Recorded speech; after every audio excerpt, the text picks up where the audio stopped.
अफगानिस्तान के घटनाक्रम पर यूं तो सारी दुनिया की नजरें रही हैं, लेकिन उसके पड़ोसी देश इन दिनों पहले से कहीं ज्यादा सजग हैं।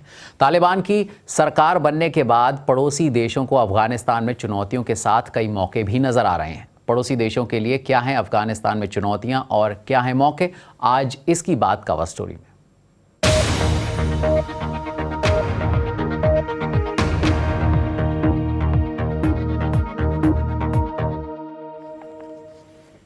अमेरिका और ब्रिटेन जैसे देशों में अफगानिस्तान में चल रहा घटनाक्रम चर्चा का विषय है, लेकिन अफगानिस्तान के पड़ोसी मुल्कों में भी अफगानिस्तान और तालिबान का मुद्दा छाया हुआ है। वो तमाम एशियाई मुल्क जो पश्चिमी देशों के करीबी हैं और वो देश भी जो इन देशों के विरोधी हैं, इन दोनों ही खेमों में अफगानिस्तान में चल रहा घटनाक्रम नई चुनौतियों के साथ साथ नए मौके भी लेकर आया है।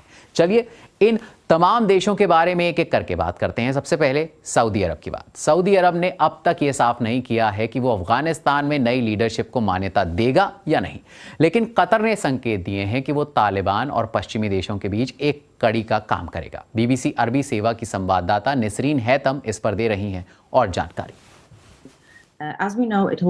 कतर ने निर्वासित तालिबान नेताओं को अपने यहाँ पनाह दी थी और तालिबान को इस बात के लिए तैयार किया कि वो अपने आप में तब्दीली लाकर खुद को राजनीति के लिए तैयार कर सकें।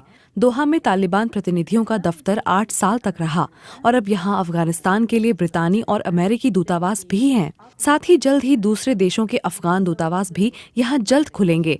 कतर की मंशा है कि वो अंतर्राष्ट्रीय मंच पर अपने आप को एक प्रभावशाली ताकत के तौर पर पेश कर सके। सऊदी अरब और संयुक्त अरब अमीरात जैसे दूसरे खाड़ी देश इस बात से बौखलाए हुए हैं क्योंकि कतर दुनिया भर में मजहबी गतिविधियों को बढ़ावा देता है, जिसे इन देशों को लगता है कि वो उनके प्रभुत्व को चुनौती दे रहा है। हालांकि यूएई ने तालिबान के कब्जे के बाद थोड़ा दोस्ताना रवैया अख्तियार जरूर किया है, लेकिन कुल मिलाकर अमेरिका के सहयोगियों को लगता है कि वो अब उतना विश्वसनीय दोस्त नहीं रहा। ईरान की बात करें तो इससे पहले जब अफगानिस्तान में तालिबान की सत्ता थी तो ये दोनों एक दूसरे के विरोधी थे। 1998 में जब तालिबान ने उत्तरी अफगानिस्तान स्थित ईरानी वाणिज्य दूतावास में 9 राजनयिकों की हत्या कर दी थी तो दोनों के बीच युद्ध की नौबत आ गई थी, लेकिन अब हालात बदले नजर आ रहे हैं। और जानकारी दे रहे हैं बीबीसी मॉनिटरिंग के कियान शरीफी। अफगानिस्तान में अमेरिका की रवानगी से ईरान खुश नजर आ रहा है। ये तो एक वजह है ही, साथ ही ईरान चाहता है कि पूरे मध्य पूर्व में अमेरिका ही नहीं बल्कि कोई विदेशी ताकत मौजूद ना रहे। बीते 2 वर्ष में ईरान तालिबान से तालमेल बढ़ाने की कोशिश कर रहा है। इसकी एक वजह ये नजर आती है कि ईरान को पक्का अंदाजा नहीं था कि अमेरिका के अफगानिस्तान से जाने के बाद वहाँ की सत्ता पर कौन काबिज होगा। अब जबकि तालिबान सत्ता में है तो ईरान के उसके साथ संबंध हैं। हालांकि ईरान के सामने कई चुनौतियां भी हैं। पहली समस्या तो शरणार्थियों की है। तालिबान के सत्ता में आने के बाद से ईरान का रुख करने वाले शरणार्थियों की संख्या बढ़ी। दूसरा मुद्दा है अर्थव्यवस्था। साल 2018 में जब अमेरिका ने ईरान पर प्रतिबंध लगाए तो ईरान के लिए अमेरिकी डॉलर हासिल करने का मुख्य जरिया अफगानिस्तान था। यही वजह थी कि प्रतिबंधों के बावजूद ईरान के पास अमेरिकी डॉलर की कमी नहीं हुई। हालांकि तालिबान के सत्ता में रहते हुए अमेरिका ने अफगानिस्तान की कुछ संपत्ति जब्त कर ली, जिससे ईरान को मिलने वाले अमेरिकी डॉलर्स में कमी आएगी। तुर्की के अफगानिस्तान के साथ मजबूत ऐतिहासिक और सांस्कृतिक रिश्ते हैं। वो नेटो देशों में इकलौता मुस्लिम बहुल आबादी वाला देश है जिसके गैर लड़ाकू सैनिक अफगानिस्तान में मौजूद थे। हालांकि विशेषज्ञ मानते हैं कि तुर्की ने तालिबान लड़ाकों के साथ मजबूत खुफिया संबंध कायम कर लिए हैं। बीबीसी तुर्की सेवा के अमरे तमेल बता रहे हैं कि अफगानिस्तान के मौजूदा हालात पर तुर्की का क्या रुख है। तुर्की खुद को काबुल के नए हालात के मुताबिक ढाल रहा है। वो अमेरिका की छाया से निकले अफगानिस्तान में अपनी पैठ मजबूत करना चाहता है। तुर्की सरकार अपने हितों की खातिर तालिबान से बात करने को तैयार है। अफगानिस्तान की पुरानी सरकार गिरने के बाद तुर्की और नेटो के बीच वो समझौता भी दफन हो गया है, जिसके तहत हामिद करजई इंटरनेशनल एयरपोर्ट की कमान तुर्की को मिल जाती। तुर्की ने कहा है कि अगर तालिबान तुर्की की सरकार के साथ काम करने का इच्छुक है तो वो एयरपोर्ट का संचालन करना चाहेंगे और तकनीकी मदद भी करेंगे। तालिबान ने तुर्की का ये प्रस्ताव ठुकरा दिया है, लेकिन बातचीत अभी जारी है। तुर्की इस बात को लेकर भी सतर्क है कि अफगान शरणार्थियों की एक और खेप उनके देश में दाखिल न हो जाए। अभी तुर्की ईरान से लगने वाली सीमा पर एक दीवार बनवा रही है। तुर्की के राष्ट्रपति रेजेप तैयप अर्दोआन ने कहा है कि तुर्की के सामने ना तो कोई मजबूरी है और ना ही कोई जिम्मेदारी कि वो यूरोप में शरणार्थियों की पनाहगाह बन जाए। मौजूदा वक्त में करीब 3 लाख अफगान शरणार्थी तुर्की में रह रहे हैं। ऐसा लगता है कि तुर्की और तालिबान की बातचीत जारी रहेगी और तुर्की अफगानिस्तान में एक अहम भूमिका अदा करने की कोशिश करेगा। पाकिस्तान और तालिबान के बीच कारोबारी साझेदारी है, सांस्कृतिक, नस्लीय और धार्मिक संपर्क भी हैं। अफगानिस्तान के मसले पर क्यों पाकिस्तान अहम है, बता रही हैं पाकिस्तान से बीबीसी संवाददाता हुदा इकराम। पाकिस्तान अपनी स्ट्रेटेजिक पोजीशन की वजह से पहले भी इम्पोर्टेंट था और आज भी इम्पोर्टेंट है, क्योंकि ये जो दोनों ममालिक हैं यानी अफगानिस्तान और पाकिस्तान, ये एक लैंड बॉर्डर है, एक्टिव लैंड बॉर्डर, उसको शेयर करते हैं। पाकिस्तान उन चंद गिने चुने ममालिक में से एक था कि जब पिछली बार तालिबान की हुकूमत आई थी अफगानिस्तान में, तो पाकिस्तान उन ममालिक में था जिन्होंने इसे फौरी तौर पर तस्लीम कर लिया था। लेकिन अभी की अगर हम बात करें तो इस वक्त तक पाकिस्तान की तरफ से, गवर्नमेंट की तरफ से कोई भी नेशनल पॉलिसी या स्टेटमेंट सामने नहीं आई है। Prime minister of Pakistan Imran Khan जो हैं और जो फॉरेन मिनिस्टर है शाह महमूद कुरैशी, उनकी तरफ से ये स्टेटमेंट्स बार बार सामने आ रही हैं कि वो इस रीजन में पीस और स्टेबिलिटी चाहते हैं। लेकिन ट्यूसडे इवनिंग को जिस तरह की कैबिनेट का ऐलान किया गया है अफगानिस्तान में, उससे ये तासुर नहीं मिल रहा फिल अभी तक कि यहाँ पर कोई इंक्लूसिव हुकूमत बन सकती है या तमाम जो सेक्शंस हैं अफगानिस्तान के पॉलिटिकल, उनको एक प्लेटफॉर्म दिया जा सकता है। तालिबान ने अफगानिस्तान में अपनी अंतरिम सरकार के गठन का ऐलान करते हुए अफगानिस्तान को इस्लामिक अमीरात घोषित किया है। मुल्ला मोहम्मद हसन अखुंद प्रधानमंत्री होंगे तो मुल्ला अब्दुल गनी बरादर उप प्रधानमंत्री। वहीं मुल्ला अब्दुल सलाम हनफी को भी उप प्रधानमंत्री बनाया गया है। लेकिन इन सबके बीच जिस एक शख्स की सबसे अधिक चर्चा है वो है हक्कानी समूह के प्रमुख सिराजुद्दीन हक्कानी। आइए जानते हैं उनके बारे में। सिराजुद्दीन हक्कानी को अखुंद की सरकार में गृह मंत्री बनाया गया है। ये वही हक्कानी हैं जिनके समूह ने बीते 20 सालों में कई घातक हमलों को अंजाम दिया है। सिराजुद्दीन हक्कानी नेटवर्क के नाम से कुख्यात चरमपंथी समूह के प्रमुख हैं और इनका संबंध तालिबान के साथ रहा है। 2017 में इनके समूह ने एक ट्रक बम हमला किया था जिसमें 150 से अधिक लोग मारे गए थे। इस समूह के अलकायदा से भी करीबी संबंध हैं। FBI के पास हक्कानी की जो प्रोफाइल है उसके अनुसार वो वहां वांटेड हैं। उन्हें जनवरी 2008 में काबुल के एक होटल पर हुए हमले के सिलसिले में पूछताछ के लिए इस कैटेगरी में रखा गया है।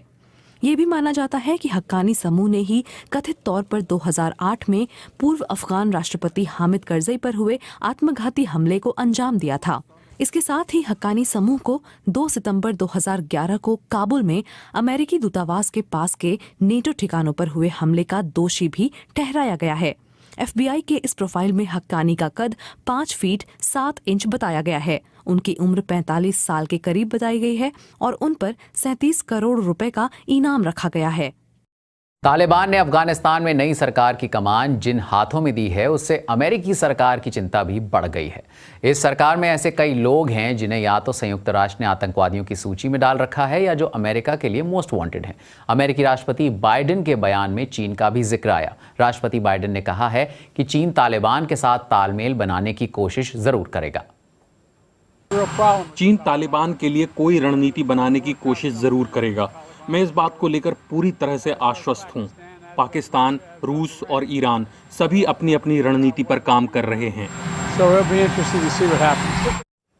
चीन ने अफगानिस्तान में नई सरकार को अभी मान्यता नहीं दी है, लेकिन जुलाई में चीन के विदेश मंत्री वांग यी की मुलाकात मुल्ला बरादर से हुई थी। हालांकि तालिबान के सत्ता में आने से क्या अफगानिस्तान पर चीन का प्रभाव बढ़ेगा, इसकी चिंता केवल अमेरिका को ही नहीं बल्कि भारत को भी है। साल 2001 में तालिबान के सत्ता से बेदखल होने के बाद भारत ने वहां की आधारभूत संरचना में बड़ा निवेश किया था, लेकिन तालिबान की वापसी के बाद सब खतरे में दिख रहा है। अफगानिस्तान सरकार में पाकिस्तान की भूमिका को लेकर भारत पहले से ही फिक्रमंद है।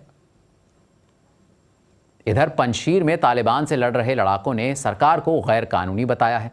तालिबान के विरोध में प्रदर्शन कर रहे लोग दूसरे देशों से अपील कर रहे हैं कि वो तालिबान की सरकार को मान्यता ना दें, पर तालिबान ने कहा है कि इस तरह के प्रदर्शन गैर कानूनी है। इस बारे में और जानकारी दे रही हैं बीबीसी संवाददाता योगिता लिमाय।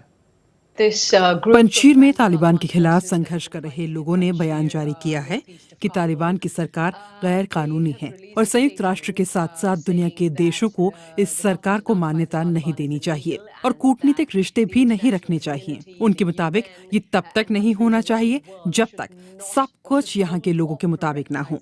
तालिबान ने तो पंजशीर पर कब्जे का दावा कर दिया है, पर तालिबान के खिलाफ लड़ रहे लोगों का कहना है कि अब भी रणनीतिक तौर पर महत्वपूर्ण जगहों पर उनकी लड़ाई जारी है। उन्होंने लोगों से भी कहा है कि वो विरोध प्रदर्शन जारी रखें।